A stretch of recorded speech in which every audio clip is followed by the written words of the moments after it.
قربانی کے رشتے کو بھرا توڑ دے پیسے، کب وقت زمین ماں ہے اسے چھوڑ دے پیسے۔ پنجاب کو فصلوں کا دہن کس نے دیا تھا؟ پنجاب کو فصلوں کا دہن کس نے دیا تھا؟ مینار قلعہ تاج محل کس نے دیا تھا؟ بھوپال کو انداز سخن کس نے دیا تھا؟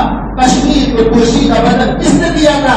تاریخ میں ہم چاند ستارے ہی ملیں گے، تاریخ میں ہم چاند ستارے ہی ملیں گے، پتوں کے سبھی نام ہمارے ہی ملیں گے۔ ہم نے قربانی کی ہے، ہم نے اپنے خون کو بہایا ہے، ہم نے اپنے خون سے اس ملک کو سینچا ہے۔ ہم اپنا چھوڑ کے مجھے جانا بھی نہیں، ہم اپنا چھوڑ کے مجھے جانا بھی نہیں ہے، دنیا کے خداؤں کو منانا بھی نہیں ہے، چلنا ہے مجھے اپنے بزرگوں کی ڈگر پر، حالانکہ شرافت کا زمانہ بھی نہیں ہے۔ میرے بھائی، اپنے بزرگوں کی تاریخ کو ہم دیکھیں۔ مولانا محمد علی جوہر بڑی اونچی شخصیت، جیل کے اندر قید ہے، بیٹی بیمار ہے، آخری وقت ہے، ماں پوچھتی ہے کہ بیٹی یہ بتلاؤ کہ آخری کوئی تمنا ہے، آخری کوئی تمنا ہے، اگر کوئی تمنا ہو تو پوری کر دوں۔ بیٹی کہتی ہے کہ اماں جان، ایک مرتبہ ابا جان کا دیدار کرنے کا دل چاہتا ہے، اور ابا جان جیل کے اندر قید ہے۔ بیٹی خط لکھتی ہے کہ ابا جان آپ کو دیکھنے کا دل چاہتا ہے۔ مولانا محمد علی جوہر رحمۃ اللہ علیہ نے جب اس خط کو پڑھا، آنکھوں میں آنسو آ گئے اور کچھ نہیں کہا، بلکہ صرف دو شعر اس خط کے اوپر لکھ کر کے بھیج دیے کہ میں تو مجبور ہوں، اللہ تو مجبور نہیں، میں تو مجبور ہوں، اللہ تو مجبور نہیں ہے، تجھ سے میں دور ہوں، وہ مگر دور نہیں ہے۔ تیری صحت ہمیں منظور ہے، لیکن اس کو نہیں منظور تو پھر ہم کو بھی منظور نہیں ہے۔ یہ خط لکھ کر کے واپس کر دیا۔ یہ ہمارے بزرگوں نے قربانیاں دی ہیں۔ انشاءاللہ وقت ملا تو آئندہ ہفتہ پھر مسلمانوں کی قربانیوں کے سلسلے میں آپ کو آگاہ کیا جائے گا۔ اللہ سے دعا ہے کہ اللہ تعالیٰ ہم سب کو اپنے اسلام کی قربانیوں کو پڑھنے کی اور سمجھنے کی توفیق